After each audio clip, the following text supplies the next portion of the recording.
साधारणतः दुपारी 1:30 वाजता एक 10-20 फोन प्रमुख चॅनलमधनं आले की तुम्ही काही अजितदादांना सोडून तिकडे चाललाय का? हो नाही काय बोलायचं हे मला काही सुचना, कारण ही चर्चाच कधी नव्हती.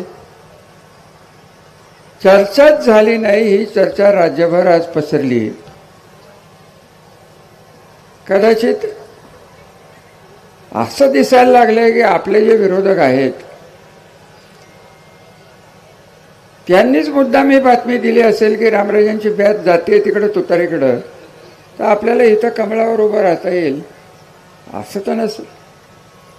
कारण ह्या मंडळींना हे असलं करायची हे अत्यंत घाणेरडी सवय.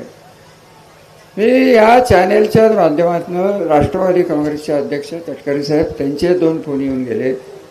हे तटकरे साहेब, मी काही गोष्टी आल्यावर बोलणार आहे आणि त्यातली एक गोष्ट बाकी मला मान्य करायला लागेल. अजितदादांची जेव्हा यात्रा निघाली त्या यात्रेचं नाव मी विसरलो. आनंद मंगल कार्यालयात आपण वेगळी बैठक घेतली आणि दादांना आपण काही गोष्टी सांगितल्या होत्या. बापूच्या ईडीची केस झाली. तिला माजी सभापती सौ रेश्मा भोसले बसल्यात. त्यांच्यावर वेडेवाकडीची काही उत्तरं प्रश्न ही दिली गेली. ते बोलले. उत्तर कोरेगावची काही मंडळी त्यांनी त्यावेळेस तेच सांगितलं. या सगळ्याची उत्तरं जोपर्यंत इथं मिळत नाही आहेत आणि ही उत्तरं जर मिळायची असेल तर आपण गाऱ्हाणं मागणार हे देवेंद्र फडणवीसांच्याकडे जायचं मला काही कारण नाही. मी देवेंद्र फडणवीसांचं नेतृत्व माझ्या त्यांचे अत्यंत उत्तम संबंध आहेत. राज्य पातळीवर एकही माणूस गेल्या 25 वर्षात माझा शत्रू नाही. एक आमदार सोडला तर तोही आपल्या जिल्ह्यातला. शत्रू म्हणजे राजकीय शत्रू, वैयक्तिक शत्रुत्व मी करत नाही, वैयक्तिक शत्रुत्व मी मानत नाही. राजकारण हे राजकारणापुरतं असावं असा मानणारा घराचा मी एक आत्ताच्या पिढीचा माणूस. काय आम्हाला पुरावा पाहिजे होता आणि मी कुठं जातो याला काही किंमत राहिली असं मला स्वतःला वाटत नाही. तुतारी असेल, तुतारीच का तुम्ही म्हणता मला माहित नाही तुमची मतं काय आहेत. अहो, पहिल्यांदा आपण अजितदादाकडे जेव्हा जायचा विषय घेतला तेव्हा मी तुम्हाला बळजबरीने गप्प बसवलं होतं की तुतारी बितारी काही नाही, शरद पवार वगैरे काही नाही, हा निर्णय मी घेणार आहे. तुम्हाला आठवत असेल तेव्हा आम्हाला पुरावा कुठला पाहिजे. आम्हाला प्रशासनातनं न्याय बुद्धीने वागणूकच मिळत नसेल आणि कार्यकर्ता तर घरीच बसणार असेल, कार्यकर्त्याचे कुठले नाजूक अडचणीचे प्रश्न आहेत याचा फायदा घेऊन आमच्या कार्यकर्त्यांना फोडण्याचा प्रयत्न जर होणार असेल आणि त्यात भारतीय जनता पार्टीसारख्या अतुच्छ पार्टीने आपल्या राज्याचा अध्यक्ष तिथं पाठवून त्यांनाच पत्ते द्यावं आणि हे अपमान आम्ही सहन करावेत आणि त्यांचा सत्कार राज्यावर जर होणार असेल आणि त्यांच्या सत्काराला तुमच्या पूर्व भागातले एक शहाणं नेतृत्व हार घालायला गेलं होतं एवढं लक्षात. तर तो विषय आज बोलायचा आपल्याला काही कारण नाही. तर आम्ही उत्तर काय द्यायची आणि घरी बसलेल्या कार्यकर्त्यांचा रिकामा नेता म्हणून अजितदादाच्या पार्टीत गेलं काय आणि अजून कम्युनिस्ट झालं काय आणि राष्ट्रपत गेलो काय, त्याच्या मागे कार्यकर्तेच राहिले नाहीत. अशा माणसाला, अशा नेतृत्वाला अजितदादा जरी काय करू शकणार आहेत एवढं बाकी मी तुम्हाला मान्य करेन. दादा किती आक्रमक आहेत अख्ख्या महाराष्ट्राला माहीत. माझी त्यांची तशी भेट झालेली नाही जिल्हा बँकेच्या इथं. माझं त्यांचं या विषयावर बोलण्याचा तो कार्यक्रम नव्हता. आता बोलायला नको तरी मी बोलतो की अमित शहा साहेबांनी कबूल केलं होतं की मी त्या जिल्ह्याच्या कार्यक्रमाला, जिल्हा बँकेच्या 75च्या कार्यक्रमाला मी येतो. हा फोन झाला होता, होकार घेतला होता. दिल्लीत जाऊन खासदार नितीन पाटील जाऊन त्यांना निमंत्रण दिले होते. कुठनं मानमधनं दहिवडीतनं फोन गेले. हे असं जर होणार असेल आणि त्याला राज्य पातळीची नेतृत्व आणि देश पातळीची नेतृत्व ही जर त्याला जर साथ देणार असतील तर आम्ही करायचं काय हा खरा प्रश्न मी अजितदादांना जाऊन विचारणार. तुमच्या अडचणी आम्ही समजतो. आपल्याला का हा निर्णय घ्यायला लागला याचं सगळ्यांनी उत्तर दिलं.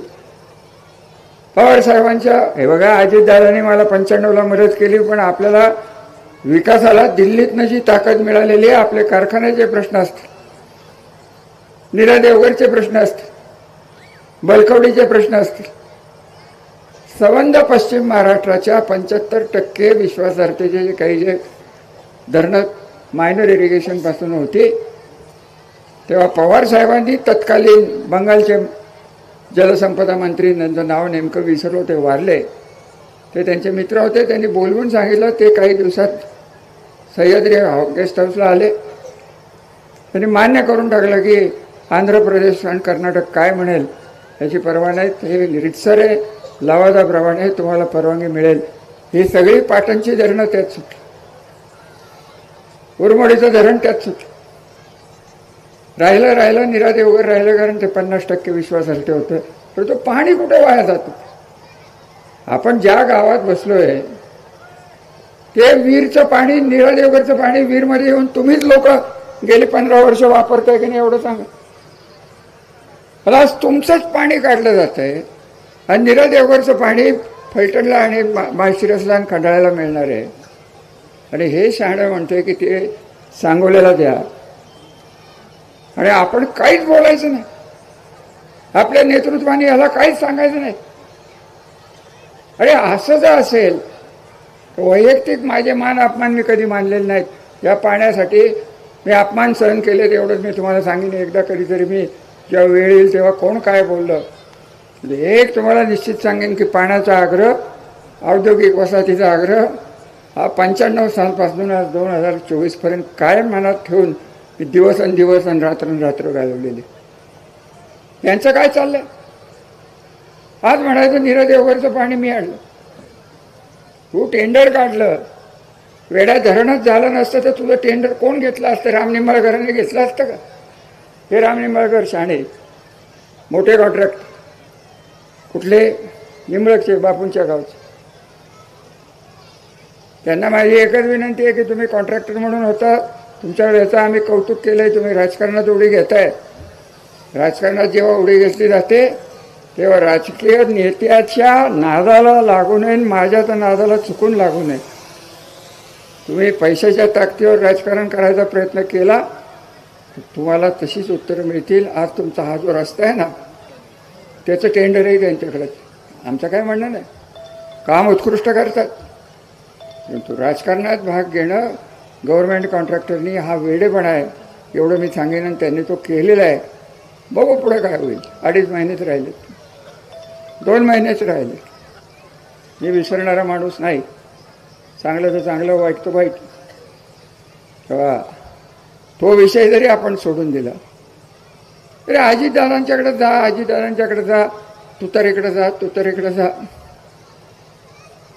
मी तुम्हाला एक खरं सांगू का, आपले प्रश्न सोडवण्यासाठी आपण शरद पवारांना दुखवून तिकडे गेलो ही वस्तुस्थिती.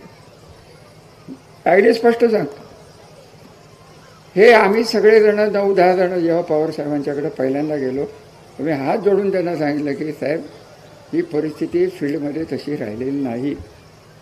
माझ्या स्वतःवर वयाच्या 75व्या वर्षी हे आणि माणचे आमदार यांनी खंडणीचे गुन्हे आणि किडनॅपिंगचे गुन्हे लावायचा प्रयत्न पुणे जिल्ह्याच्या आर्थिक गुन्हे शाखेत केले होते.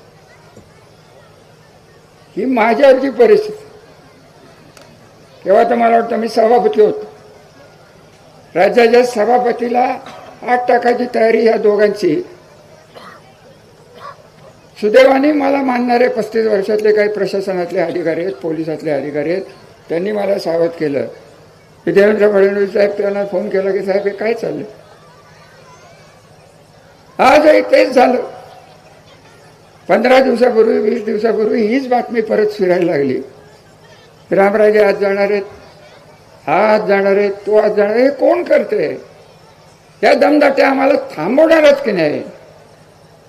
का आम्हाला वाटायला लागले की आम्हीच पाकिस्तानात गेलोय का काय? आम्हाला वाटायला लागले. याचा न्याय आपण आपल्या नेत्याकडे मागायचा. शरद पवार तर हे अत्युच्च पातळीवरचे नेते, त्यांना काय, मी काय बोलणार शरद पवार साहेबांना? मी त्यांना विनंती केली होती की साहेब, जे काय घडते त्यासाठी आपल्या भूमिकेचा आपण पुनर्विचार करावा आणि आम्हाला आपल्या आशीर्वादाने तिकडे जावा, याचा बाकी मी साक्षीदार. आजच्या या सभेत जो अजेंडावरच विषय नाही तो राज्यावर कसा गेला याचा शोध पहिल्यांदा मी घेणार. आणि हे आत्ताही मला त्यांचेच फोन येतात. मी तुम्हाला एकच सांगेन की तुमच्या भावना तीव्र होत जाणार आहेत. उत्तर कोरेगावने तर जाहीरच करून टाकलंय आणि त्याला काय उत्तर देऊ. हा उपसभापती बंडू संजय साळुंखे 3,500-4,000 मतांनी निवडून आलेले लोकप्रतिनिधी, ते विकास साळुंखे, ते तिकडचा एक पद्धतशीर काम करणारा नेता, 5-6 हजाराचं गाव, पैसे वाटायला ते आपल्यातलं एक शहाचं कार्ट, ते कोरेगावकराचं कार्ट, ह्यांनी नावं घेतली नाहीत पण मला काय घालवायचं. ते पैसे वाटत फिरतायत, यांनी त्यांना अडवलं आणि ह्यांनाच शिव्या घालतायत आणि ह्यांच्यावरच केस होतीये. आणि 22 आता ह्याला करणार काय आपण. सत्तेत जाऊनही इलेक्शनमध्ये ही पद्धत जर होणार असेल तर सत्ता आपल्या कामाची नाही. आपल्याला, मला स्वतःला, मी पवार साहेबांना देव मानतो, अजितदादांना तेवढंच मानतो. अजितदादांचे गुण जे आहेत त्याचा विचार करून, भविष्याचा विचार करून आपण हा निर्णय घेतला. पण माझा कार्यकर्ता हा माझ्या राजकारणाचा नव्हे तर माझ्या आयुष्याचा केंद्रबिंदू आहे. आणि केंद्रबिंदू जोपर्यंत सुरक्षित राहत नाही तोपर्यंत माझी काही भारतीय जनता पार्टीची भांडणं नाहीत. मोदी साहेब त्यांचं काय व्हायचं ते म्हणजे आपल्याला काय त्याच्याशी घेणं देणं नाही. अमित शहा साहेब आदरणीय आहेत. खरं सांगायचं तर सहकार कारखान्याचे इन्कम टॅक्स कोणी माफ केले असा जर प्रश्न विचारला तर बाळासाहेब अमित शहांनी केलेलं आहे. आपल्याला मान्यच करायला लागेल. काँग्रेसला जे जमलं नाही ते त्यांनी केलं. त्याचं कारण ते स्वतः अहमदाबाद जिल्हा बँकेचे संचालक होते. परंतु जोपर्यंत दिल्लीत एक भारतीय जनता पार्टी आणि साताऱ्यात एक नवीनच भारतीय जनता पार्टीचं पिल्लू जे माणमधनं सुरुवात आहे, ज्याचं एक शाखा ही फलटणमध्ये आहे आणि त्यांना जोपर्यंत ताकद मिळते तोपर्यंत अजितदादांना आम्ही प्रश्न विचारणारच की आम्ही काय करायचं हे तुम्हीच आम्हाला सांगा. एक सांगा तरी की हे थांबणं शक्य नाही. भारतीय जनता पार्टी माझं ऐकते का नाही ऐकते आम्ही आमच्या पद्धतीने बघू. माझं काही शरद पवारांशी भांडण नाही, माझं मोदींशी भांडण नाही, माझं देवेंद्र फडणवीसांशी भांडण नाही. माझं माझ्या तालुक्याचं तर मला बघायचे अधिकार आहेत की नाही. बाकीचं सगळं सोडून द्यावं. पाणी काय जातंय सर, एक लक्षात घ्या. या निरेच्या पहिला तालुका कुठला आहे तर खंडाळा आहे, दुसरा कुठला आहे, वीरचा पहिला तालुका कुठला आहे, फलटण आहे. फलटण जर असेल आपणच ठरवलं तर पाणी पुढे जाऊन द्यायचं नाही तर जाईल का पुढे. कायदा हातात घ्यायची वेळ आली तरी करू. पण आमचं न्यायाचं पाणी, अहो नीरा देवगडचं पुनर्वसन केलं कोणी? माळशिरसनी केलं नाही, सांगोल्याने केलं नाही, खंडाळा आणि फलटणनी 700 लोकांचं पुनर्वसन केले. फुकटच जमिनी दिल्यात. विकत घ्यायला हे यांचं सागर, हे फुकटचं विकत घ्यायला, हे तुमच्या अभंग, ते एक नवीनच पिल्लू तिथं तयार झालं. आता कुठपर्यंत सामना करायचा हो. आपली काही राष्ट्रीय पक्षाची भांडण करण्याची महत्वाकांक्षा नाही आणि दिल्लीत जाऊन काय फार मोठं गाजवायचं आहे असंही माझं वय राहिलेलं नाही. परंतु जे काही केलंय, जे पाणी असेल, शिक्षण असेल, रस्ते असतील, लाख भानगडी केल्या, एक संस्कृती केली. फलटण तालुक्यात जो तालुका अख्ख्या राज्यात गटबाजीसाठी प्रसिद्ध होता, तत्कालीन पवारसाहेब जेव्हा भेटायचे तेव्हा नेहमी म्हणायचे, ही तर पवारसाहेबांनी भाषणं केली आहेत, की फलटण तालुक्यात एका रात्रीत काय होईल काय सांगता येत नाही, असं हे तालुक्याचं चित्र. जुनं विसरलो. राजकारण करताना विकास डोळ्यासमोर ठेवला, सत्ता मिळत गेली, कारखाने सुधारले. आज 5-6 लाखाचा ऊस आज 20 लाख टनावर ऊस गेलाय. यांचा स्वतःचा खासदाराचा कारखाना कोणाच्या पाण्यावर आलाय. उपळव्याला ज्वारी बाजरी होत नव्हती, तिथे हे कारखाना चालवतात. इतकं शहाणं आहे. ते काय होतंय, जरा उंच असल्यामुळे मला वाटत नाही त्याच्या मेंदूपर्यंत हृदयातनं रक्त जातं की नाही. आणि मेंदूत रक्त गेलं नाही तर आपण काय म्हणतो लोकांना, कसं पिसाळलेलं. ते लहानपणापासून पिसाळलेलं आहे, ते पिसाळणारच आहे ना. आता त्याला सत्तेची साथ काय बोलायचं. मला काय वेळेस बाकी भारतीय जनता पार्टीचं मला फार मोठं कौतुक वाटतं की ज्या माणसाला आत टाकायचं आहे त्याला खासदारकीच्या पहिल्या यादीत त्यांनी डिक्लेअर करून टाकलं. म्हणजे आता समजायचं काय, असं सांगून टाकावं आम्हाला की बाबा इथं सर्वश्रेष्ठ नाईक निंबाळकर हे रणजित नाईक निंबाळकर आहेत, त्यांच्या पुढे कोणाचं काही चालणार नाही. SP त्याच्यासमोर वाकणार, इन्स्पेक्टर तर ते समोर आले तर त्यांना जुलाबच लागत आहेत. तर डोले पाटील कोण आणलाय प्रांत, त्यालाही जुलाब लागत आहेत.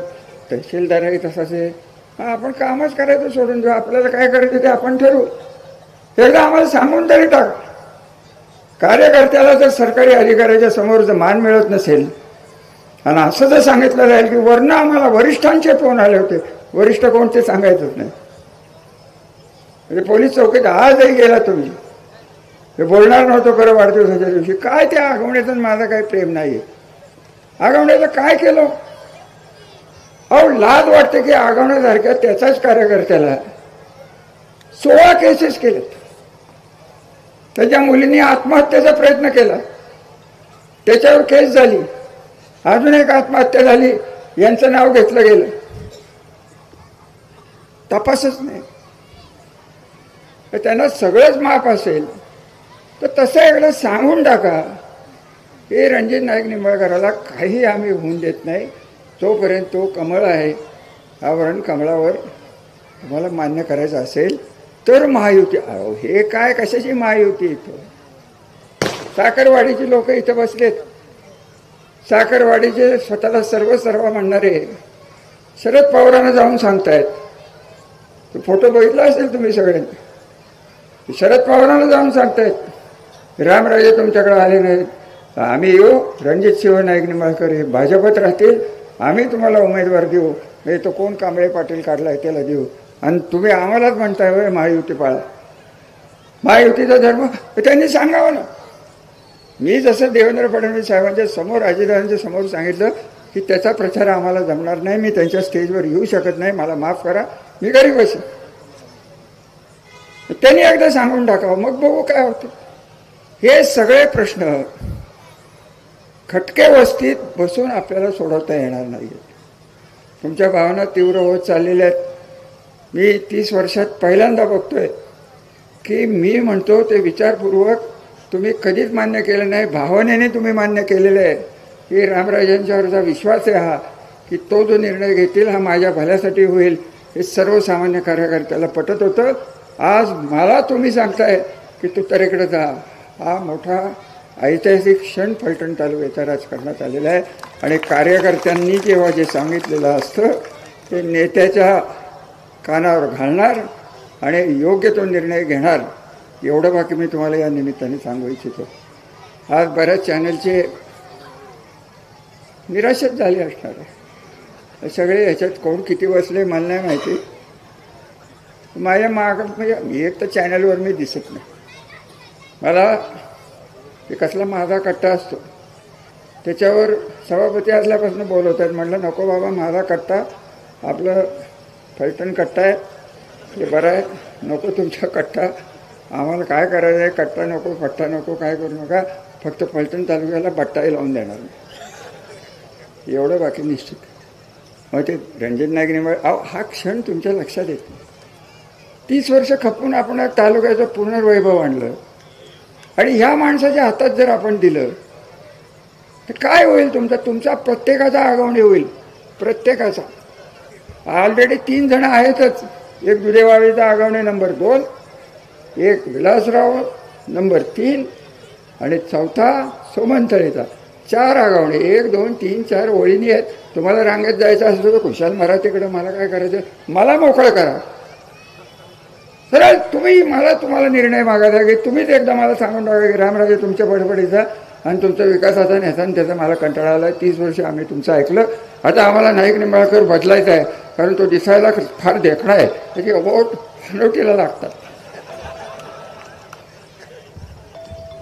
अहो त्याच्या आजोबांनी 67 साली इतकं ते बाळ विचित्र आहे. अरविंद मेहता बसले तिथं. शिवाजीरायांच्या इलेक्शनमध्ये तिकीट दिलं नाही म्हणून जे फलटण तालुक्यात बंड झालं, त्यात निळकंठराव नाईक निंबाळकरांना 6 वर्ष शिक्षा झालेली. त्यांचं नामचं पटो न पटो, परंतु घर म्हणून जेव्हा एखादं होतं तेव्हा निळकंठराव धने हे आमच्याबरोबर राहिलेले एवढी अक्कल यायला नाही. त्याला नादाला लागते ते तिकडे कुठे गेलं की घाटावर चाललं.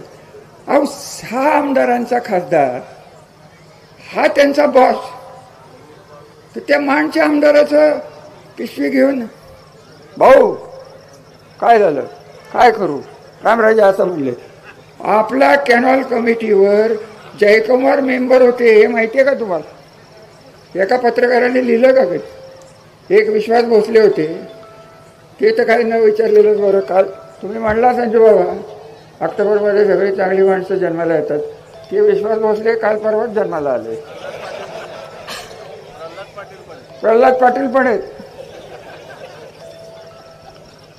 आता काय करायचं काय? आता कशाचं चांगलं आणि वाईट? अरे साखरवाडीचे बघा, 6 तारखेला मागच्या दारानी इकडच्या दारानी पाटील माझं वाटोळं केलं, 15 महिने मला पगार दिला नाही तरी पाटील. हे आम्हाला खरं झालं जमत नाही हो. हे पाटलाचा गुण या रणजितचे गुण आम्हाला थोडे तरी पुढील जन्मात मिळावेत. हे काही न करता मतं कशी घ्यावीत याच्यात या दोघांची काय केलंय काय यांनी? बोलण्यापलीकडे काय करू शकत नाही. वर्ण साथ मिळेल. अरे आज हिंमत असले तर ये चल, मी अपक्ष उभा करतो, तू अपक्ष कर, चल बाद झालं. पार्टीन शरद पवार माझी आहे का हिंमत? चल ये चल, तू छत्री घे आणि तू कुत्रं घे.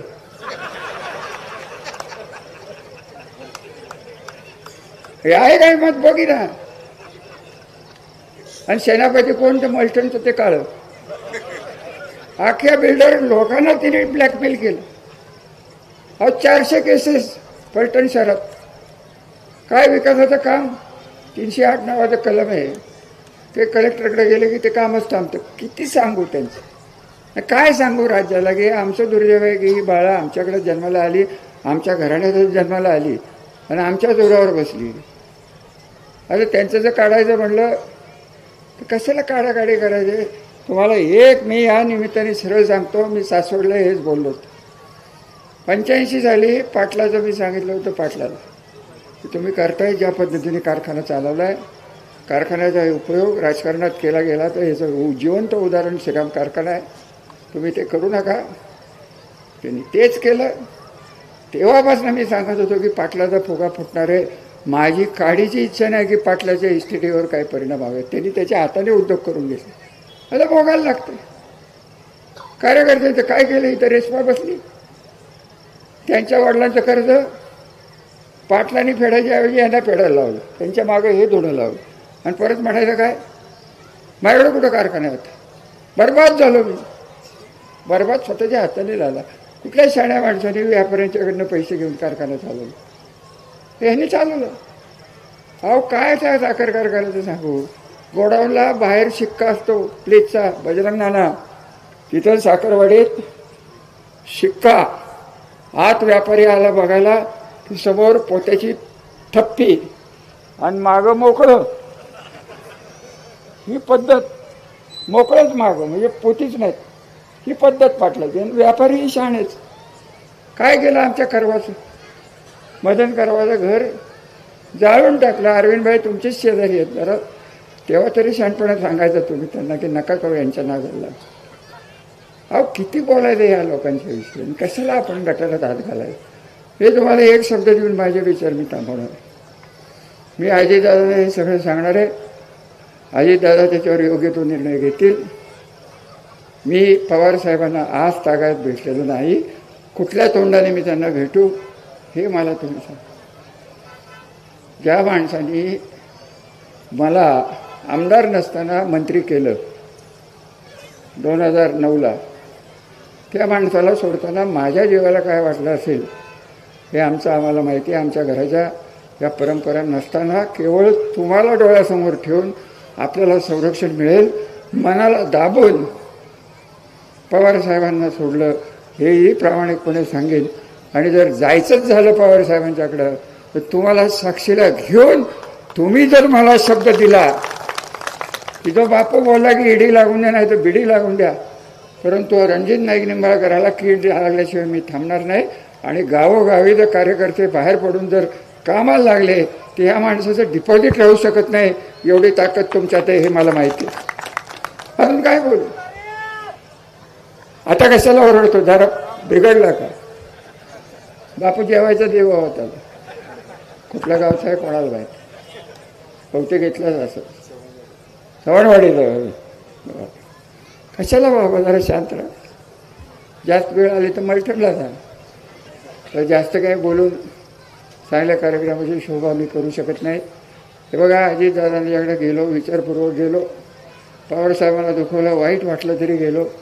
जे काही याच्यापुढे होईल तो निर्णय तुम्हाला केंद्रबिंदू धरून, जर माझा कार्यकर्ता सत्तेतनं जर असुरक्षित असेल तर आपल्याला वेगळा विचार करायला लागेल. एवढं बाकी निश्चित मी तुम्हाला सांगतो. आणि त्या पद्धतीने याची पुढची पावले पडतील. एवढा मोठा कार्यक्रम होईल, एवढी मोठी प्रसिद्धी मिळेल. संबंध चॅनलचं मी आभारी आहे. तुमची निराशा केल्याबद्दल I am very much sorry. की तुम्हाला वाटत होतं NDTV सगळ्यांचे पोत. अहो काय आमच्यात हो एवढं? आम्ही कुठं कोपऱ्यात, सातारच्या कोपऱ्यातला हा तालुका, त्या जोडला खंडाळ्याला, तिथनं बाहेर काढलं, सोडलं उत्तर कोरेगावला. ती लोक दुष्काळी, आपण दुष्काळी, मान दुष्काळी, खटाव दुष्काळी. ते राहिलं बाजूलाच, राहिलं भलतंच तिकडंच राजकारण झालं. विकासाचं कोण बोलते आजकाल? जाता जाता मी तुम्हालाच एक प्रश्न विचारून जातो. आज दुपारी मी 2:30 वाजता जेवतो. माननीय मोदी साहेब तिथं आले, हेलिकॉप्टरवरून आले, विमानातनं आले. त्यांनी जी उद्घाटनं आत्तापर्यंत केली त्यातली किती उद्घाटनं ग्रामीण भागात होती आणि किती उद्घाटनं ही मुंबई आणि मुंबईच्या परिसरात होती, याची आकडेवारी तुम्हाला काढता आली तर तेवढं माझ्यापर्यंत. हजारो कोटीच्या खाली मुंबईत चालली आहे. म्हणजे आम्ही काय जनावर आहे? मुंबईच्या विरुद्ध मला काय बोलायचं कारण नाही. आपल्या लोकांनाही मुंबईने जगवलं. पण शेवटी होणार आहे काय की 800 खासदार जेव्हा होतील तेव्हा आपल्या जिल्ह्याचे आमदार आणि खासदार कमी होणार आहेत. सगळा राजकीय बॅलन्स हा मुंबई, पुणे आणि नाशिक. आत्ताच 125 आमदार तिथे लागतात. किती? 144 किती राहिले? आणि हे जोपर्यंत डिस्पॅरिटी जी तयार झालेली आहे की लोकसंख्येच्या आधारावर आम्ही मतदान घेणार, आम्ही मतदार संघ करणार, हे जोपर्यंत होत नाही, शेवटी सत्तेचं राजकारण आहे. 144ची बेरीज झाल्याशिवाय सत्ता येत नाही हे आपल्याला मान्य करायला लागेल. जे काही आमदार आपले हे आपले विकासाच्या दृष्टीने काम करणारा हा दीपक चव्हाणाला आपण पुढे केलेलं आहे. 4थ्यांदा त्यांना आपण पुढे केलेलं आहे. फलटण तालुक्याच्या इतिहासात 3 टर्मच्यावर कोणी आमदार झालं नाही. मी स्वतः निवडून आलेला आमदार 3 वेळा झाले. चिमणराव 3 वेळा, बोईटेसाहेब 2 वेळा, हरिभाऊ निंबाळकर 1 वेळा, महाराजसाहेब 2 वेळा, शिवाजीराजे 1 वेळा. हा आपला इतिहास. तर दीपकराव, तुम्हालाही वागताना बोलताना मोठ्या जबाबदारीने याच्यापुढे वागायला लागणार. मी तुम्हाला स्पष्ट सांगतो की आमचं जे राजकीय कल्चर आहे, आमच्या घराण्याचं जे राजकीय कल्चर आहे ते सांभाळण्याची ऐतिहासिक जबाबदारी ही तुमच्यावर येऊन ठेपलेली आहे आणि ती तुम्ही आतापर्यंत पार पाडली आहे आणि पुढेही पाडाल याचा माझा विश्वास आहे. त्यामुळे पक्ष कुठला आणि काय आहे हे ठरेल, त्याला काय आपल्याला काळजीचा विषय नाही. पण जो कोण पक्ष असेल त्याने आमचे कार्यकर्ते सुरक्षित ठेवायचं आम्हाला शब्द दिला, पवारसाहेब आज सत्तेत नाही आहेत, आपल्यालाही माहीत. आपण अजितदादांच्याकडनं अपेक्षा ठेवली कारण ते सत्तेत आहेत. आणि ह्या जोपर्यंत पूर्ण होत नाहीत तोपर्यंत मी माझ्या लोकांना काही उत्तर देऊ शकत नाही. अशी परिस्थिती माझ्या नेत्यांनी, अजित पवारांनी माझ्यावर आणू नये, एवढीच माझी त्यांना विनंती आहे. तटकरे साहेबांना मी फोनवरून हे सगळं कळवणार आहे. जे काही ठरेल ते तुमच्यासमोर येऊन संजय बाबा बोलले जाते. 2-4 दिवसात प्रमुख कार्यकर्ते आपण एकत्र बसू, ठरवू. तोपर्यंत तुम्ही कळ काढावी, बाग सांभाळायला पाडावा. आणि काही जरी निर्णय झाला तरी इलेक्शनच्या दिवशी, मतदानाच्या दिवशी मी पळ काढणार नाही, हा मनाचा निश्चय तुम्ही मला कळवावा. एवढीच विनंती करतो. बापूला शुभेच्छा. आपण आल्याबद्दल आपल्याला आभार. हा कार्यक्रम संपला असं मीच जाहीर करतो. धन्यवाद.